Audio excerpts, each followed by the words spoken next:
Hey, everybody. Today we are interviewing the one and only Ram V. Eisner Award winner, acclaimed creator of many, many things, currently writing New Gods for DC Comics right now. Mm-hmm. So how does it feel to follow in the footsteps of Jack Kirby? Oh, God. That's quite an opening. I joke about it often. I say I'm the fool that walked into the Church of Comics and asked who Jack Kirby was. So, I didn't have quite the sort of childhood with comics that a lot of people did. So Jack Kirby to me was like a discovery after I had begun working on comics. And I only came across his work because, obviously I knew of him, but the reason I got interested in his work was somewhere in an interview, Alan Moore had said he had been sort of excited about working in American comics because he had seen the work Jack Kirby was doing. And so I went, well, if Alan thought that was exciting, that must be something worth reading. So I picked it up and true to form, it blew my mind. So it's one of my favorites. That's honestly, that's why you're on here, because we're going to try to interview people involved with stuff that Kirby did and how it feels to take over something that he created. So how did you get the New Gods writing gig for the new series? Yeah, it actually came at the end of my run on Detective, and my editors were asking what I wanted to do next, which was a very nice position to be in. The sort of expected answer is you want to go on to do other big books. You ask for the Batman book or you ask for the Justice League book. I went the other way. I said, give me the toys that no one's playing with.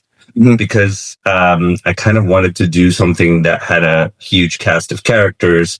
And here was the New Gods universe was kind of sitting off in a corner on its own with an occasional sort of appearance from Darkseid or Orion or Mr. Miracle, but it never quite felt like it had been connected to the DCU. And that was kind of part of my original pitch when I went to the editors with it. So that was almost 3 years before we finally started working on the New Gods book. That's so you pursued it. You were the one who got it off the ground, and you're bringing. I had wanted to do the book long before the Absolute Universe or any of that stuff was there. So I knew that my detective run would take a while, but we had already started having this conversation of what's next. So, and I had maintained this is a book that I wanted to do alongside the Resurrection Man mini that I did. And both were my sort of efforts at taking characters that people hadn't seen in a very long time, and doing something with them. Oh, that's fantastic. I didn't realize that. We've done a lot of interviews, and a lot of times they come to you and say, would you like to do New Gods? The fact that you chose to, that makes it even better for me. I've always been that creator. Like, I don't really do the whole sort of plug and play. Right. Here's a book. Who do we put on the book kind of thing? Yeah. I usually go, like, even Detective, I went in and I said, I want to do a big book next. I would like to do Detective. At the time, I had said I would like to do either Detective or take on the Green Lantern sort of books, if you will. So, fingers crossed it continues that way. I always like to ask for the books that I want to work on. Yeah. And listen, you've been successful at it, so I can't see at this point why they would say no to anything that you bring up. The New Gods, how long is that going to run? So originally, the intention was to just keep going for as long as it was announced as an ongoing, but I think, and reasonably so, looking at the kind of work Evan does on the book, it is unreasonable to expect that to keep going on a monthly basis. Also, I had been exclusive with DC until July of 2025. And I had worked on close to 50, 60 single issues. And I was just like, listen, I'm tired. I want to take a break. So we're taking a break after issue 12. And then I will discuss with DC my plans for the next sort of 12 issue arc of New Gods. And we'll see when that comes back. Oh, that's good. From your perspective, how does your new take on New Gods differ from past takes? Because these characters have been around for a while. What is it that you wanted to bring to them that has? Yeah, I think I think Jack had already started the work of doing this, where his New Gods was not really doing superheroes. It was doing mythology, but as a superhero comic. Right. And I think you can see other creators recognize that. Certainly Alan Moore in a lot of his superhero work feels mythological in that sense. Yes. But I think the most pointed take in that direction was Grant Morrison treating the New Gods as mythological beings rather than superheroes. And so I just wanted to take that idea and then cross it with this very popular trope in Indian mythology, which is gods and mortals collide. And you can see there are, the great sort of Greco-Roman / Norse tragedies of the past have this idea too, that what if the gods were to come here and their concerns and human concerns intersect. So I kind of wanted to play that as like, what happens when superheroes and mythologies collide. And that was part of my motivation. The other part of the motivation was to say, New Gods and the DCU are intrinsically connected. New Gods are the mythology of the modern day DCU superheroes. And so I think bringing the New Gods to Earth was also part of that endeavor. And then beyond that, I think Jack had always been taking from world mythologies ideas that he wanted to use. And I come from a very different part of the world, but that means my exposure is to a very different sort of mythology, and I kind of wanted to bring ideas and tropes from that. So actually, if you look at the structure of the story so far, it ties in with the sort of Indian or Hindu mythology idea of the end of the world. So we have our own version of Ragnarok, and I kind of wanted to bring that into this. Oh, that's a great take on it. I like that. And that thing you say about the gods and humans interacting, man, that's as old as the Iliad and exactly. Yeah, with the gods took sides in that war as well. And I think it's superheroes have become this kind of big pop culture phenomenon. It's very easy to forget that there is no Spider-Man without Uncle Ben. There's no Batman without Alfred. There's no Superman without Lois Lane. And the more time we spend with them, the tendency with a lot of creators to go, well, what if Lois got superpowers? Or what if Alfred became a superhero? Yeah. And to me, the joy is no, it's the opposite. The joy is in making people wearing spandex and capes to go like, oh, but this human problem I have is much more difficult to solve than, punching a bad guy, if you will. So, yeah. Yeah. So you said earlier that you weren't really exposed to Kirby early on. What was your road into comic books? Like, did you have comic books as a kid? Did you introduce later on in life? How did you grow a love for comic books or get involved in comic books?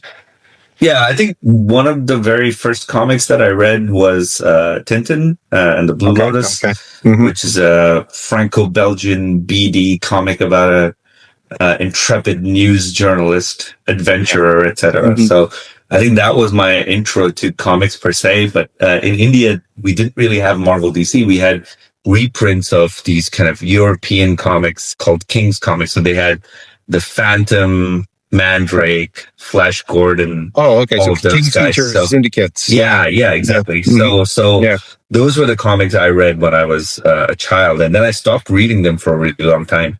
My dad insisted I had to pick up real books and read them and not.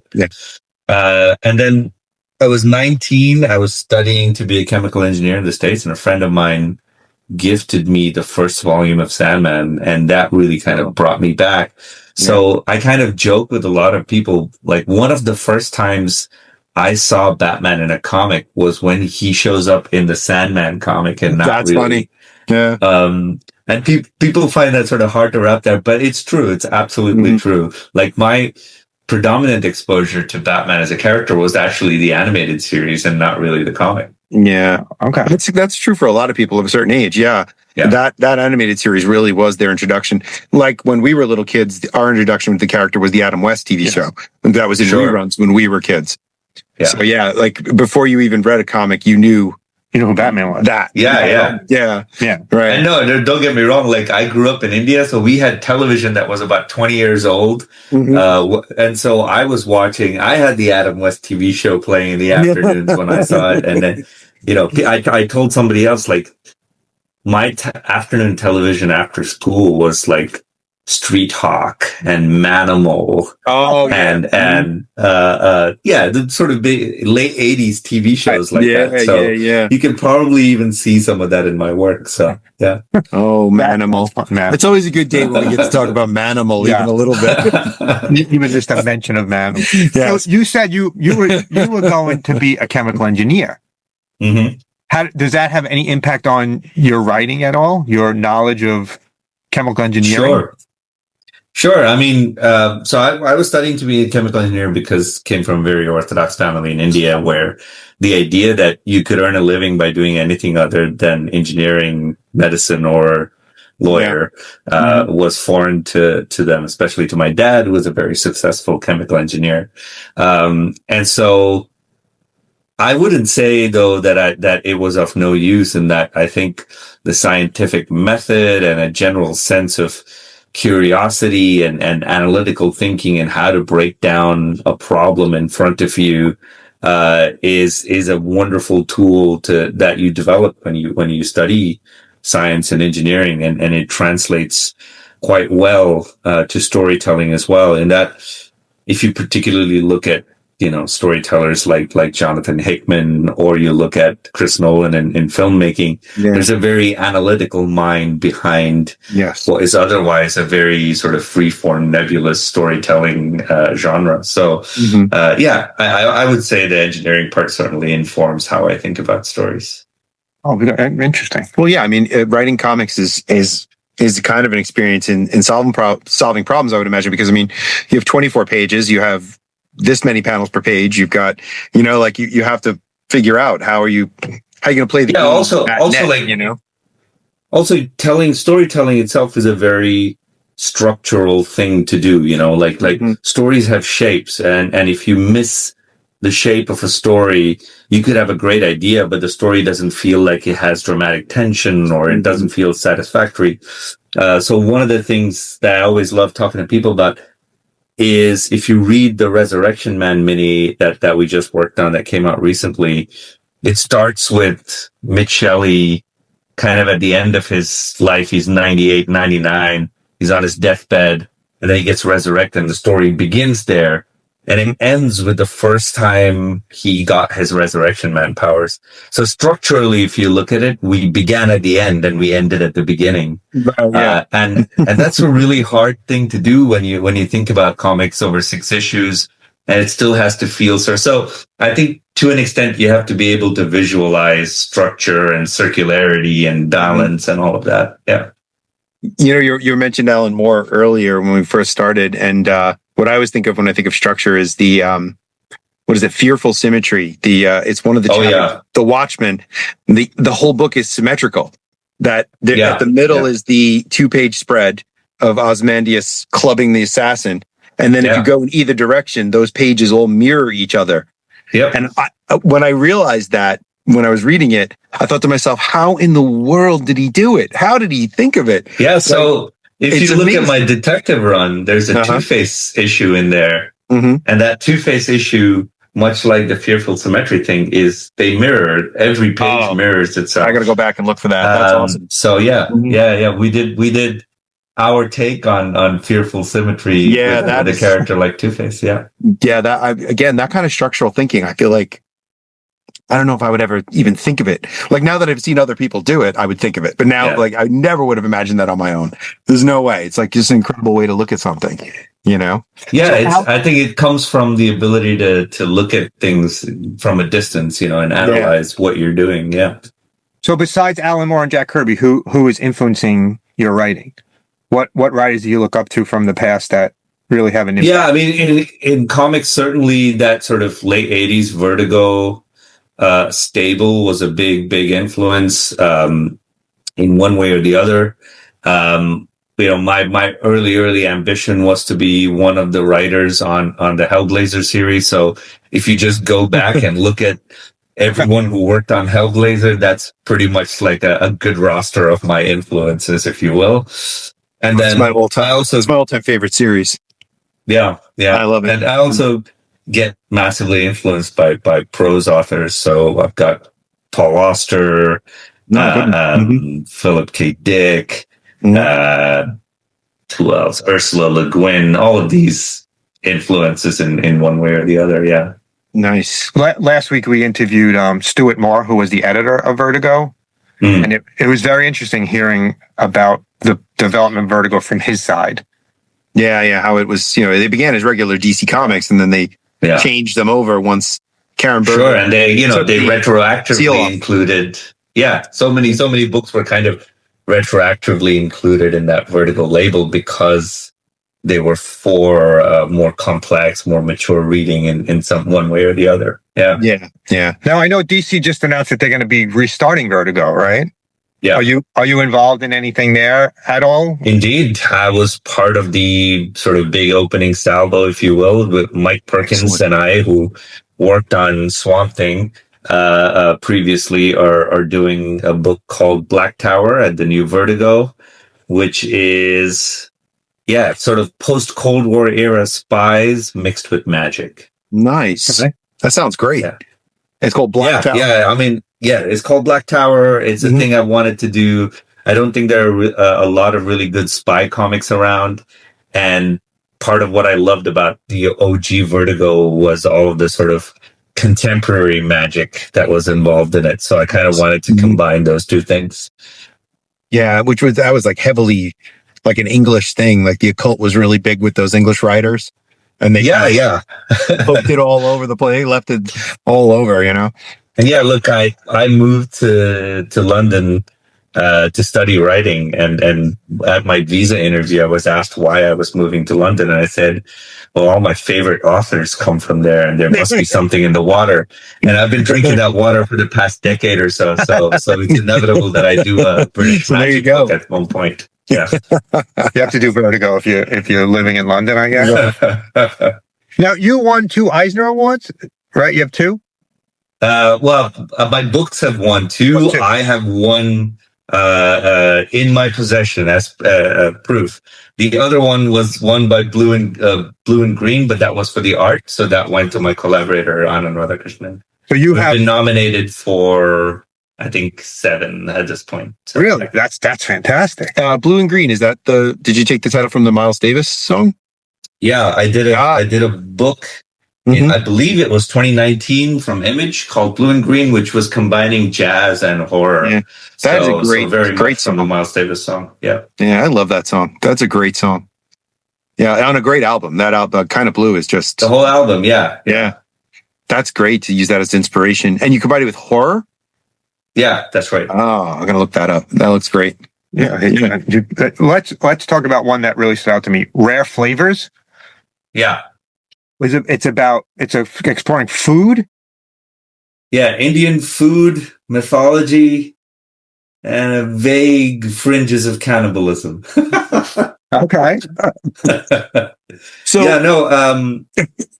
the idea was, in Indian mythology there is a demon called Bakasur who's very famous for just sort of being a huge food aficionado and just wanting to eat everything that stands in his way, including people.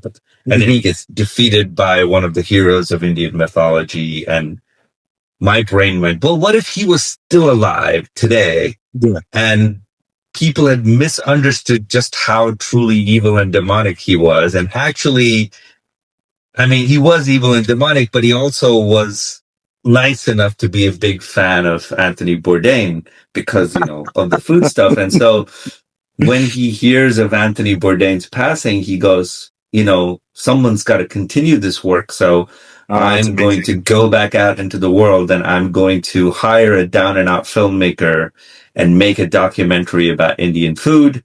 obviously, the more he gets out into the world, the more difficult it becomes for him to contain his less savory tendencies, if you will. I like that you said the fringes of cannibalism. Like somebody could just be a little cannibalist. So there is a semantic argument there, because he gets called a cannibal in the book. And he says, technically, I am not a cannibal because I'm a demon. I'm not a human. Right, yeah, right. That's true. So technically. So if you eat human once, it doesn't make you a cannibal? Well, if you're not a human, you're not a cannibal. You might just look like you're a right. human. Sharks aren't cannibals. Sharks aren't cannibals. Well, they might be actual cannibals too. But yes, plenty of animals are. Right. You know, actually, a lot of animals are. Yeah. Yeah, and the book, has recipes. Not for cannibalism, mostly good food like tea and slow roasted leg of lamb and rice pudding and whatnot. And it was part of an exercise in combining, again, light blue and green, jazz and horror, two things you don't think go well together, but like food and comics, I guess. Yeah, that sounds great. So you really do whatever you want, basically. You really that's the I mean, that's and as you get more and more, and I know that you're becoming one of the most popular writers DC has, and we go to a lot of shows and we talk to a lot of vendors and we talk to a lot of people involved in comics, and over the last year, DC's stock has risen significantly comparative to Marvel's. The quality of the books is probably at a 10, 15, 20 year best for DC Comics. And there's been some really great stuff. It's the writing that is really turning it around, where I'm not going to say Marvel is not doing as well as they can be, but DC's writing has been so well done in the last 5 years. I would agree. And I think, I can only speak to my experience of this, but I think the less comic book editorial and publishers are concerned with, is it keeping to my brand? Is it my style? And the more they're concerned with who's an interesting creator, can we get them to do interesting things? I think there was for a time, a sort of trepidation about giving creators free rein. Understandably, sometimes things don't go well, and then a lot of people have to answer questions. But that's not a reason to curtail inventiveness and innovation and lateral thinking from creators. Like, creators' jobs should be to take risks, and understandably, sometimes those risks fail. But look at all the books. Like, go look at the top 10 sort of graphic novel bestsellers of all time. They're all from creators who took flamboyant and fabulous risks with their work. So I think that idea of we must get creators and get them to do interesting things is always one worth following.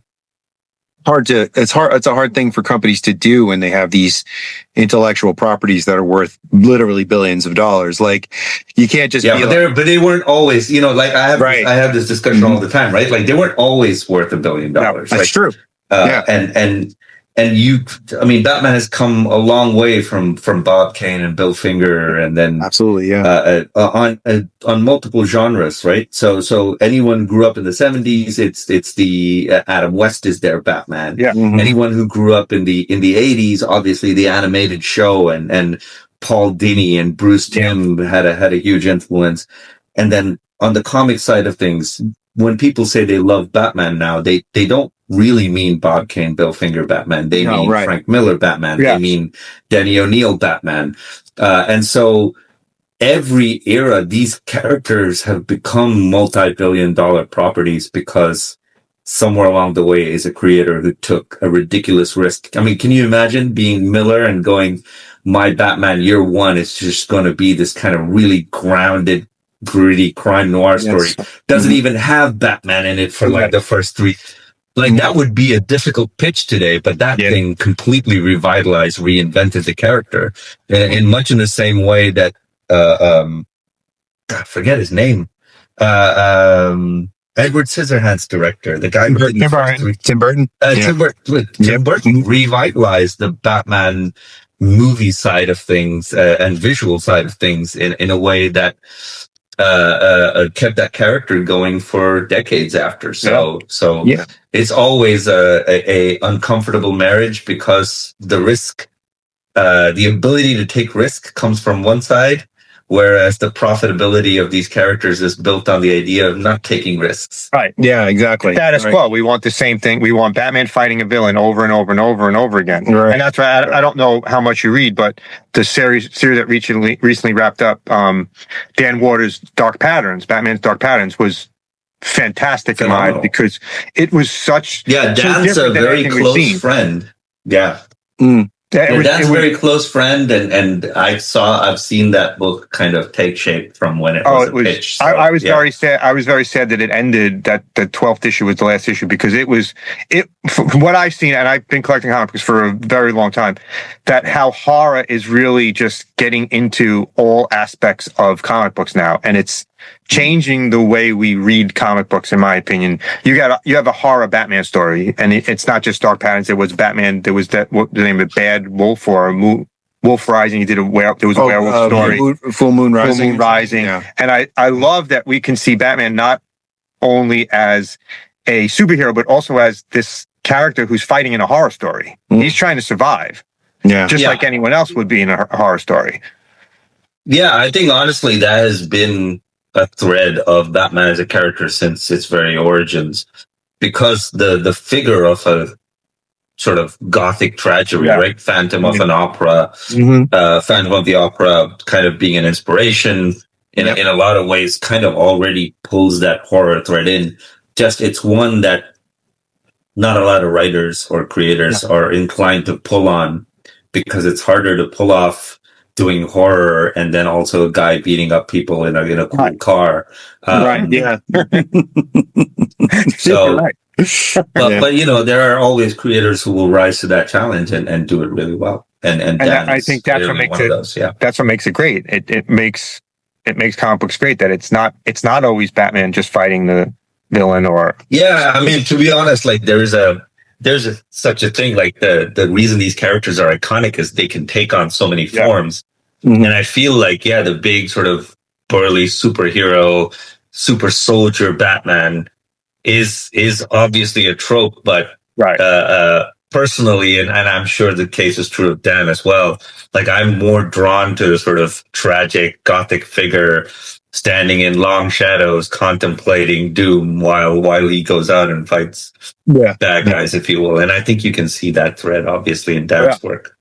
And you wrote one of the pillars of horror. You wrote a Creature from the Black Lagoon series, right? For Image. With Dan Waters, with Dan Waters. About the Universal Monsters stuff that Image is doing now is absolutely fantastic. It's so nice to see that the Universal Monsters are back. How was that for you writing, a Universal Monster basically? And what was your connection to the Universal Monsters as a whole and the creature?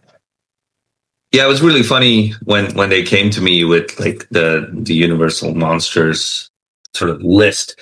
They were like, look, take your pick, whatever you want to do.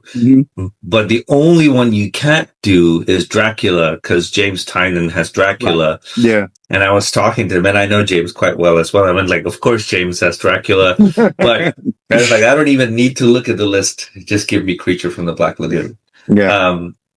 I had watched that movie kind of as a teenager, really. And I had fallen in love with it because I think it is one of the earliest examples of all cosmic horror in film, because they don't tell you where the creature comes from. They don't tell you what the creature wants. It has no motivation. I mean, are we even sure it is bad or evil? It's just a monster. And I think really its monstrosity is found in human beings around it reflecting their own monstrosity off of it, right? Yeah. Like, is very quietly maybe enamored with this woman swimming in the water, but it's her fear that makes them, that spooks them in the first place. And then it's the obsession that the doctor has with finding this creature. Then it's the scars that it gives him. So it's always humanity's own monstrosity really being shown through the creature. And that's kind of what we wanted to take into the comic book. And if you look at the story, it's really the creature again has no motivation. It's human beings being monsters for the most part of it. And I really enjoyed. Yeah, that was a great take. And I'm enjoying all of the image. I'm a huge Universal Monster fan, so I'm enjoying that they're back and that they're using them. So at Image, you created Ninth Circle too. That's something you're working on with? Yeah, I'm part of an imprint called Ninth Circle, which has creators like Garth Ennis and Glass, Joe Pruitt, Marguerite Bennett. Yeah. And what is that going to do? What kind of books are you going to be putting out? Yeah, so those are all going to be kind of horror one shots, and I had to put mine sort of on a back burner because I was exclusive at DC at the time, right. And I told them I can't really work on this until I'm done with my DC exclusive. So now that I'm done with the DC exclusive, I'm going to be working on them. The first of which hasn't been announced yet, but will be with artist Steve Beach. Okay. Who is known for his many, many covers, but also his work with Philip Kennedy Johnson on The Last God and a couple of other books that he did. So, yeah, Steve's fantastic. I'm doing a story about a factory safety inspector, which, as you know, is primed for wonderful horror. Sure. Wildly exciting. Yeah. But given my track record, I'm sure there are unexpected ways in which inspecting factories can become interesting. I'm sure it will. It hasn't been done before. Well, factories are always a good location for a decent horror story. Yeah. I mean, somebody that's a great thing, Yeah. As someone who, worked as a chemical engineer for close to 7 years, I've been in some very, very large industrial surroundings, and they can be dangerous and unnerving in a lot of ways. And a factory kind of has a life of its own. It doesn't care what's happening. It doesn't stop because someone was ill or someone didn't show up to work. It must go on. So there's an inherent sort of disdain towards its human operators involved in there. So. Yeah, it's funny. It reminds me of there's a really great old Stephen King short story called The Mangler. Have you ever read it? I have, yeah. Yeah, about the press machine that just can't stop killing people. There's also like long history of so one of my favorite horror authors is a Italian writer called Ligotti. Thomas Ligotti, and he has a story called The Red Factory in one of his collections as well. So he does not the first. he does a lot of like cosmic stuff, right?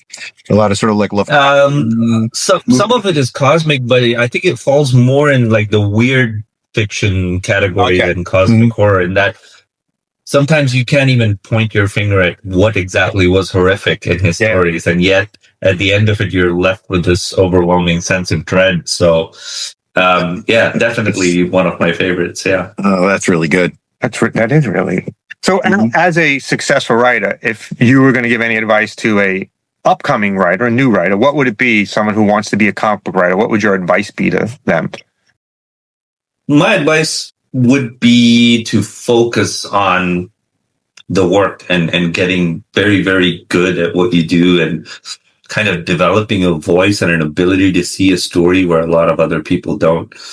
I think, in the short term, a lot of people give you very good advice about being a good employee. They say, turn in your script on time, always answer your emails. And I feel like all of that is fine functional advice, but kind of people forget that your job as a writer is to tell a really, really great story first. And I think focusing on craft and reading and being curious about the world and understanding why stories work and where they come from is a far more difficult thing to develop. And so focusing on that is my advice.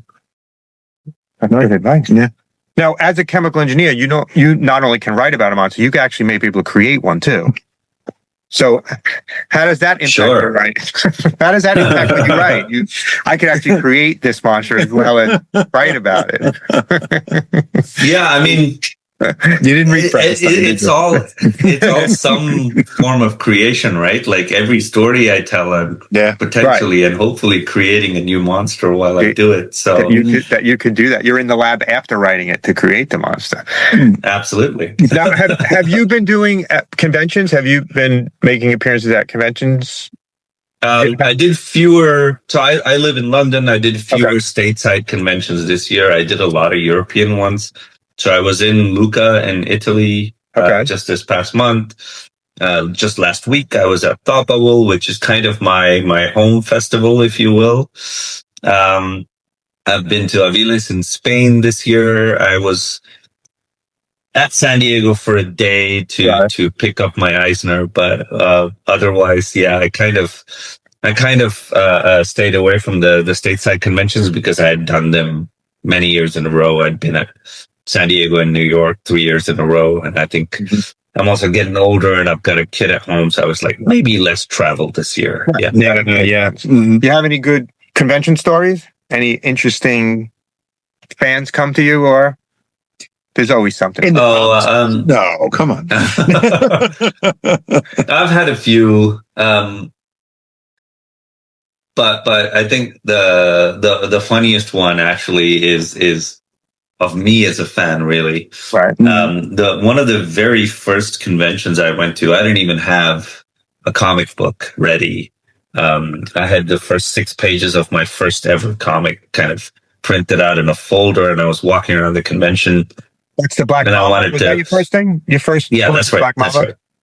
And I kind of wanted to show it around to creators, but the only person I knew in comics was Ron Mars, and the only reason I knew him was because he had come over to India to one of the conventions, and so I knew that Ron Mars was at that convention. I didn't really know him well enough to sort of send him my script outside of the convention. So I will go over to his table, and he's got a huge line of people waiting to get their book signed, and I'm like, "There's no way I'm waiting in that line." So I look across, and next to him is another gentleman sat at a table, not much of a line, maybe 3 people ahead of me. So I go, "Oh, okay, well, I'll show it to this person. They look like they're experienced and they make comics as well." So I walk up, show it to this gentleman, and he gives me very good advice. He says, "You've done good work, but your lettering is amateurish. Get a good letterer."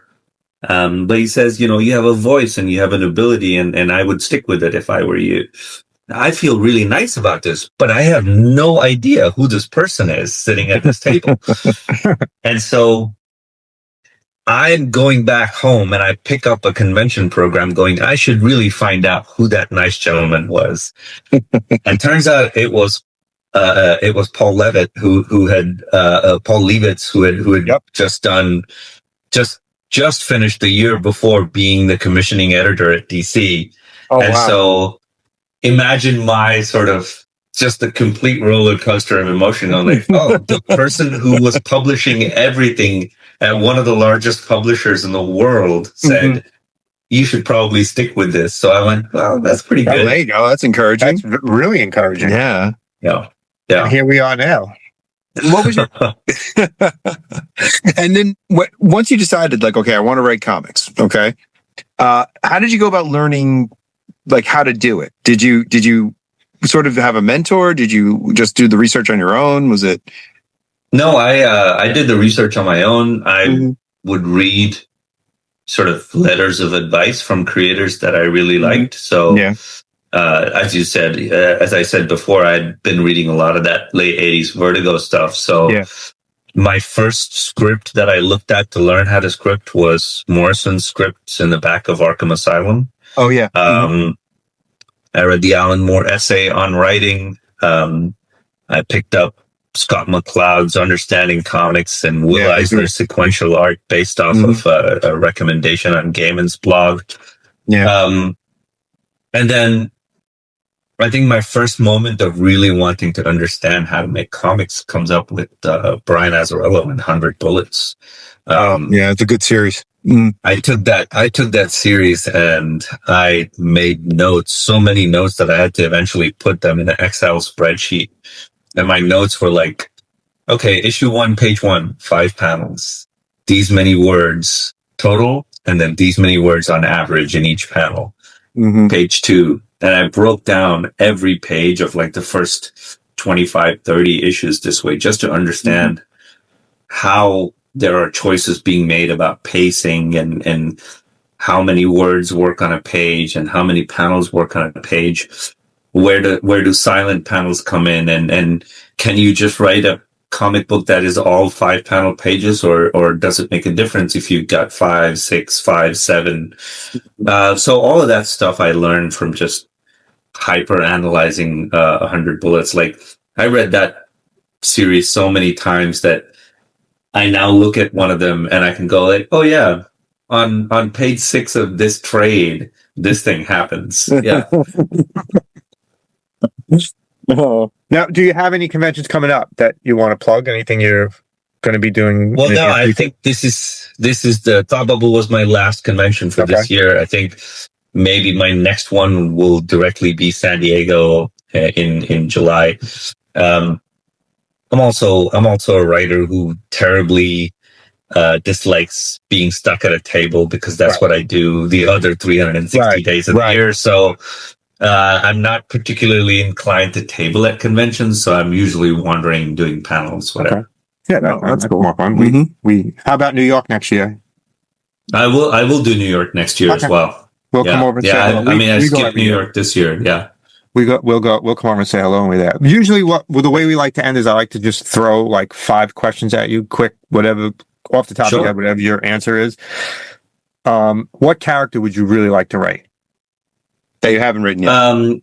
Doctor Strange. Oh, okay. Old favorite, connected to Indian mythology in his own origin, and I think underexplored in that way. So yeah, that's good. That's a good take on it. Yeah. Describe your writing style in 3 words. Ooh, that's hard. I don't think so. Introspective, lyrical, and structural. Good. What comic changed your life? It would have to be Sandman, because that was the one that made me think about writing comics in the first place. Yeah. What artist, living or dead, would you love to work with? Bill Sienkiewicz or Dave McKean. Both. Okay. I would put both at a but obviously both of them have very illustrious careers that do not need a nosy fanboy. You never know. You never know. You never know. They might hear this and do it. Yeah, they might be like, "Oh, yeah, okay." I don't think Dave McKean and Bill Sienkiewicz are sitting around like, "Oh, what are those guys doing?" Although, I will say an absolute highlight was just talking to J.H. Williams and hearing that J.H. was like, "Oh, yeah, we should do something in the future." So, that was great. Cool. And then I know when Mike and I were working on Swamp Thing, Brian Bowen reached out and said, "I want to make covers for this series." Oh, so you don't say no to that. No. But also just a matter of great pride for me. Yeah. That's great. Yeah, that is great. He's my favorite. I think he's my favorite cover artist. You've been saying that for a while. Yeah. Last one. Recommend one book, not yours, for people to read. Batman Dark Patterns. Yeah. Dan Waters. It's great. And I'll do a bonus. If you like that, you should pick up and read Dan's creator-owned work, but Coffin Bound and Homesick Pilots and Limbo and all of those books. We've had Dan on the show. We had him on right at the beginning of Dark Patterns. He came on to promote Dark Patterns. Yeah, he was, and we actually met him in person at Baltimore about a month ago. Nice, yeah, lovely person. Yeah, very I miss him dearly. He used to live in London, and now he's off stateside. So yeah, he's in Brooklyn now, right? Yeah, was he in Brooklyn? Yeah. He's one of the things we talked about. He's not far from where we are, actually. He's not. You're right. I used to live in Brooklyn. I lived there for 2 years. Really? I lived near Bed-Stuy for 2 years. Really? Yeah. Okay. Yeah, we're on Staten Island. We're on Staten Island. Yeah, I used to live in Park Slope, and Yeah, You bring that up every time. I do because I miss it. Yeah. Listen, if you ever want to kill two YouTubers in any of your comic books, you could use our image anytime you want. We like being murdered. This is Fantastic. this is a request. At least you will creator. At least you will know it will be the most inventive and gruesome murder of all time. So all I want is to die in a comic book one time. That's it. That's all I want. Die in a comic book. That's what you want. That's on my bucket list. Checking on things left and right. God damn it. Die. Please let the creature from the Black Lagoon kill me. Yeah. Thank you so much for your time, Ram. Really appreciate you coming on. You are one of my favorites. That's why you're on here. I really I'm enjoying your work for quite some time now. I was shocked when you said yes, but that's, No, it's genuinely been the case of having some breathing time and not being stuck under deadlines. Yeah. Nice. I appreciate I got you you at the guys right having time. me on here. That's good. Thank you. And you, anytime you want to come back on to promote anything, you have appearance coming up, let us know. I will have several titles kind of lined up and coming out in 2026. So maybe we'll jump on it. Yeah, that would be great. Please reach out. We can't wait to talk again. Yeah, we would love to. Thank you so much for your time. Really appreciate it. We will see you soon in person. Take care of yourself. Thank you very much. Thank you. See you. Bye. Bye-bye.